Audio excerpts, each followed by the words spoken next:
ये कहानी लिसा नाम की लड़की की है। एक दिन एक आदमी उसके घर में घुस आया और उसकी माँ की बेरहमी से काटकर हत्या कर दी। लिसा ने छिपकर खुद को बचाया, लेकिन उस दिन के बाद उसे डर लगने लगा। लिसा के पिता से दूसरी शादी करने वाली महिला लिसा की सौतेली माँ थी। लिसा के प्रति उसका रवैया अच्छा नहीं था। हालांकि उनकी बेटी लिसा की सौतेली बहन उनकी प्रति बहुत अच्छी थी, लेकिन लिसा की अपनी सौतेली बहन से नहीं बन पाई। लिसा अपने कब्रिस्तान में, जहाँ उसकी माँ की कब्र थी, वहाँ बहुत समय बिताने लगी। वहाँ एक नौजवान लड़की की कब्र पर बैठती थी, उसके साथ अपने दुख साझा करती थी। वह लड़का, जिसकी काफी समय पहले मौत हो चुकी थी, वह जीवित थे तो वह संगीतकार हुआ करते थे। जिस लड़की से उसे प्यार हुआ उसे धोखा दे दिया, जिसके गम में वह इसी कब्रिस्तान में बैठा हुआ। रात में तूफान में चमकती हरी रोशनी उस पर पड़ी और इस तरह उसकी मृत्यु हो जाती है। इन सालों में लिसा पहली लड़की थी जो उसकी कब्र पर आती और उनसे बातें करती। इसमें दिखाया गया कि आज लीजा को अपने बहन के साथ एक पार्टी में जाना था। अब लिसा तैयार हो रही थी, तभी उसकी बहन उसे कहती है कि मेरे ट्रेनिंग बेड पर जाओ और अपने आपको टैन कर लो, अपने शरीर को थोड़ा सा काला कर लो। लिसा उसकी बात सुनती है और चली जाती है, लेकिन इसी बिस्तर में कुछ गड़बड़ी थी। लिसा जब बिस्तर पर लौटती है तो उसे बिजली का झटका लगता है। हालांकि अब वह भी पार्टी में जाती है, जहां उसकी बहन अपने दोस्तों के साथ व्यस्त थी। लिसा यहाँ अकेली थी। यहाँ एक लड़का उससे जूस में मिला कुछ कर दे देता है, फिर उसके साथ गलत हरकत करने की कोशिश करता है। तभी लीजा वहां से भाग जाती है। इसी घटना से वह बहुत दुखी हुई थी। इस लड़के की कब्र पर खुद में बैठी है। वह कहती है कि काश तुम मेरे साथ होते। कहकर लीजा अपने घर आ जाती है। वहीं बैकग्राउंड में दिखाया गया कि आज फिर आसमान में हरे बादल छाए हुए हैं। वह घर आती है तो लीजा इतने गुस्से में थी कि उसने अपने घर का एक शीशा तोड़ दिया था, और ऐसा करते समय हमने कब्रिस्तान में आसमान में हरी रोशनी गिरती हुई दिखाई देती है। यह रोशनी लड़के के कब्र पर पड़ी जिसने लिसा बात करती है। अब वह लड़का जीवित था, जिसके बाद में अभी तक कोई नहीं जानता था। जैसे भी इसमें दिखाया गया है कि अब लीजा उठी तो उसकी सौतेली माँ ने उसे खूब डांटा, क्योंकि उसने रात को घर का शीशा तोड़ दिया था। वह गिलास के पैसे मांगती है। हालांकि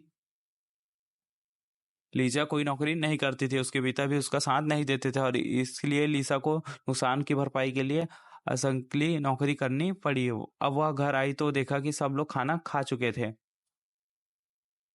और वे एक फिल्म देखने जा रहे थे। लिसा की बहन उसे साथ आने के लिए कहती है, लेकिन लिसा ने मना कर दिया क्योंकि वह थकी हुई थी, और उसने जाने के बाद वह एक डरावनी फिल्म चालू कर बैठ जाते हैं। इसी दौरान अचानक उसके घर में कोई घुस आता है, जो लिसा की को भूत या अजीब गरीब लग रहा था। जब वो खुद को बचाने के लिए कभी इधर उधर कभी भागती रहती और अंत में छत पर चढ़ने का फैसला करता है। छत पर चढ़ने से वह असफल हो गई थी और उसी भूत पर गिर जाती है, जिसमें हरे रंग का तरल पदार्थ निकला था और लिसा पर गिरता है। बगीचे में शावर से गंदगी इस लड़के से निकलता है। अब वह घर में आता है। लिसा उसे पहचान नहीं पा रही थी। फिर लड़का उसे इशारों में कहता है कि मैं वही गंभीर आदमी हूँ जिसने तुम बात किया करती थी। उसकी इसी चाहत की वजह से मैं जिंदा हो गया हूँ। तुमने कहा था कि काश तुम मेरे साथ होते।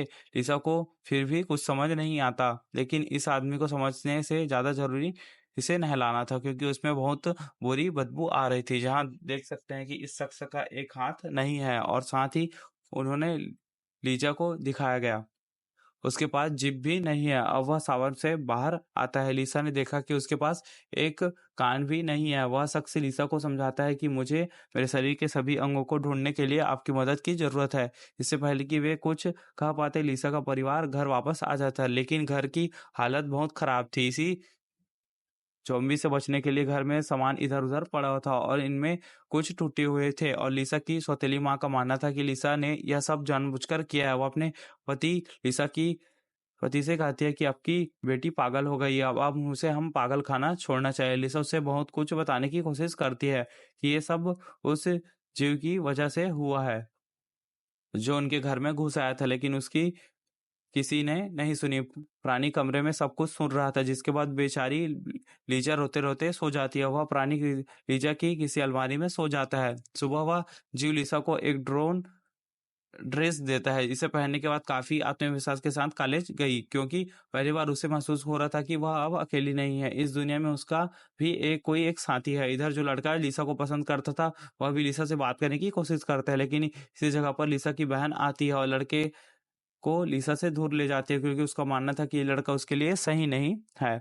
वैसे भी अब सीन कट हो गया। अगले दिन हमें दिखाया जाता है कि अब लिसा की माँ खाना खा रही थी, तभी गुस्से में आकर वह जिसका लिसा की माँ के खाने में एक कीड़ा डाल देता है क्योंकि उसे लिसा की माँ बिल्कुल भी पसंद नहीं थी। वह हर वक्त लीजा पर किसी न किसी तरह की कुर्ता करती रहती थी। इसी कीड़े को देखकर इस महिला को लगता है कि ये सब लिसा की शरारत है और अब उसने फैसला किया कि सबसे पहले काम वो जो करेगी वह लिसा को पागल खाने में छोड़ना होगा। हालांकि उसे आज एक सम्मेलन में जाना था, लेकिन लिसा को पागल खाना छोड़ने के लिए उसे सब कुछ रद्द कर दिया था।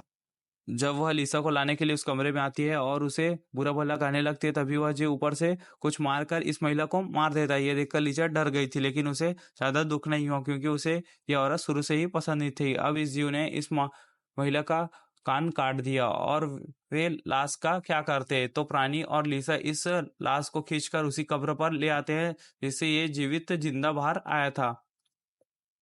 लाश को उसी जगह पर रख दिया। अब घर आकर ये जो लिसा को बताता है कि इस औरत का कान मेरे शरीर से सिल दो। लिसा ने इस कान को भी सिलवाया, लेकिन इस कान का कोई फायदा नहीं था क्योंकि यह जीव इस कान से सुन नहीं पाता था। फिर यह जीव लिसा के हाथ पर बिजली का निशान बनाकर उसे समझाता है कि यह कान तभी काम करेगा जब उसे करंट लगेगा। लीजा को अब अपने बहन के टेंडिंग बेड की याद आई, उस जिसकी जगह वह फिल्म की शुरुआत में हमें दिखाया गया था। अब वह इसी प्राणी को उस बिस्तर में डाल देती है और इसके बालों को स्टाइल करना शुरू कर देती है। इसे साफ है कि लीजा बेहद खुश और कॉन्फिडेंट है और ये सब इस जीव की वजह से हो रहा है जिस वह अपना दोस्त मानती है। जब वह जीव करावट लेकर बाहर आता है तो पता चलता है कि उसने जो काम कान सिलाया था अब वह भी काम करने लगा था। अब लिसा अगले दिन खुशी खुशी कॉलेज आती है। लिजा का स्टाइल और कॉन्फिडेंस देखने के बाद काफी लोग उन्हें पसंद करने लगे थे। अब वह कॉलेज में बहुत मशहूर हो गई थी और ये सब कुछ ही दिनों में हो गया था। इसी लोकप्रियता का फायदा उठाते हुए लिजा ने उस लड़के से दोस्ती कर ली जिसने फिल्म की शुरुआत में लिजा के साथ गलत हरकत करने की कोशिश की थी। वह यह दोस्ती बदले डलना लेना चाहती थी क्योंकि अब आप देख रहे हैं कि लिजा इसी लड़की को उस कब्रिस्तान में लेकर आई जहां वो जीव पहले से ही मौजूद होता है। ये जीव बेहद बेरहमी से इस लड़के का हाथ पकड़कर काट देता है। उसने ऐसा इसलिए किया क्योंकि उसका एक हाथ नहीं था। हाथ पकड़ते ही वह लड़का मर जाता है। इन लोगों ने उसे वहीं कब्रिस्तान में दफना दिया और वापस घर आ गए। पहले की तरह लिसा इस जीव की वहां हाथ से सील देती है, जिसके बाद जीव करंट लेने के लिए ट्रेंडिंग बेड में लेट जाता है और उसका हाथ भी सामान्य व्यक्ति की हाथ की तरह काम करने लगता है। हाथ ठीक होने के बाद ये लड़का लिसा के लिए पियानो बजाता है और जैसे ही हम जानते थे कि वह अपने पिछले जीवन में एक संगीतकार थे, इसलिए लिसा इस सबसे बहुत खुश हो जाती है। धीरे धीरे ये लोग अच्छे दोस्त बन गए थे और काफी करीब आ गए थे। इससे लीजा काफी खुश थी। वह दूसरी और उनका परिवार काफी चिंतित था क्योंकि काफी समय तक उसकी माँ कोई अता पता नहीं चला था। पहले तो उसके पिता और बहन ने सोचा कि उसकी माँ किसी कॉन्फ्रेंस में गई है, लेकिन अब वह काफी देर तक वहां से नहीं लौटी और जब इन लोगों को पता चला, उन्हें पता चला कि वह तो उस सम्मेलन में गई ही नहीं थी। लीजा के पिता ने पहले ही पुलिस को इस सब की जानकारी दे दी थी और ये बात लीजा को भी परेशान कर रही थी। वह इस लड़की से कहते कि हमने 2 मर्डर किए हैं, तुम तो प्राणी हो, तुम्हें कौन पकड़ेगा और पुलिस मुझे जाने नहीं देगी। आज नहीं तो कल पुलिस मुझे पकड़ लेगी और कुछ दिनों बाद शायद मेरी मौत भी हो जाए। वह इस लड़की से कहती है कि लेकिन मरने से पहले मैं अपनी एक इच्छा पूरी करना चाहती हूँ, जिसमें से एक था कि मैं एक दिन अपने दोस्त के साथ बिताना चाहती हूँ। यही सोचते हुए वह अपने कॉलेज चले जाती है और पता चलता है कि उसकी सहेली आज नहीं आई है। इसके साथ ही दूसरे सहपाठी की मौत की खबर भी वहां फैल जाती है, यानी उस लड़की की मौत की खबर जिसे लिसा और उसके जीव ने मार डाला था।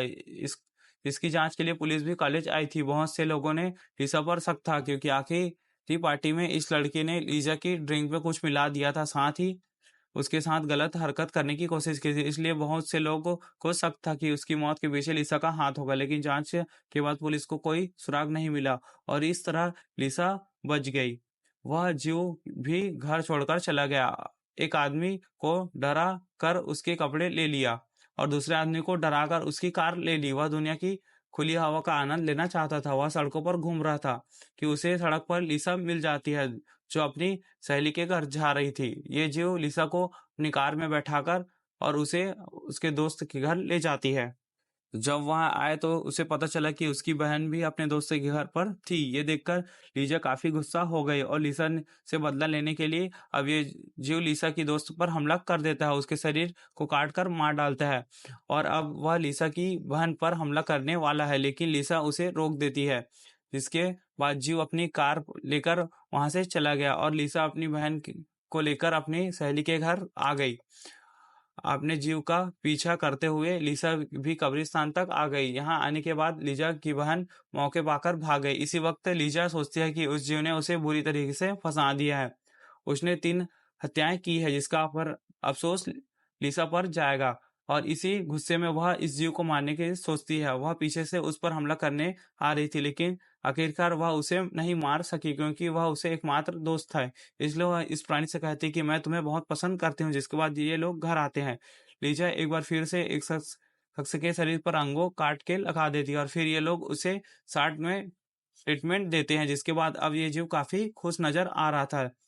उन्होंने लीजा को अंगूठी पहनाई और लीजा से शादी कर ली। उसी रात पता चला कि लीसा को पकड़ने के लिए पुलिस घर पर आई है, लेकिन लीसा जेल जेल नहीं जाना चाहती थी। वह हमेशा इस प्राणी के साथ रहना चाहती थी और केवल एक ही रास्ता था, लीसा भी मर जाए। लीसा को मारने के लिए ट्रेनिंग बिस्तर पर जाती है और उसे पूर्ण गर्मी पर चालू कर देती है और कुछ ही देर में जलकर मर जाती है। कहानी के आखिरकार दृश्य में दिखाया गया कि लीसा के पिता और बहन उसकी कब्र पर प्रार्थना करने आते हैं, जहां लीसा की बहन ने नोटिस किया कि उसकी कब्र पर प्यारी पत्नी लिखा है, वे यहाँ से चले जाए। और यहाँ हम उस प्राणी के एक बेंच पे देखते हैं जो एक किताब पढ़ रहा है, लेकिन शुरुआत में उसके पास जीभ नहीं थी और लीसा ने किसी की जीभ उसके साथ नहीं जोड़ी है। इसका मतलब है कि जियो ने किसी को मार डाला है और उसकी जीभ भी ले ली है। इसके बाद वह पूरी तरह से इंसान बन गया है, जिसमें दिखाया गया कि उन्होंने लीजा को अपनी गोद में लपेट रखा है, यानी उन्होंने लीसा को भी दोबारा जिंदा कर, और अब ये दोनों एक साथ ये जिंदगी बिताने वाले थे। और ये सब दिखाते हुए कहानी की यहीं खत्म होती है। वीडियो अच्छी लगी तो वीडियो को लाइक करें और हमारे चैनल पे नए हैं तो सब्सक्राइब करना ना भूलें। Thank you for watching.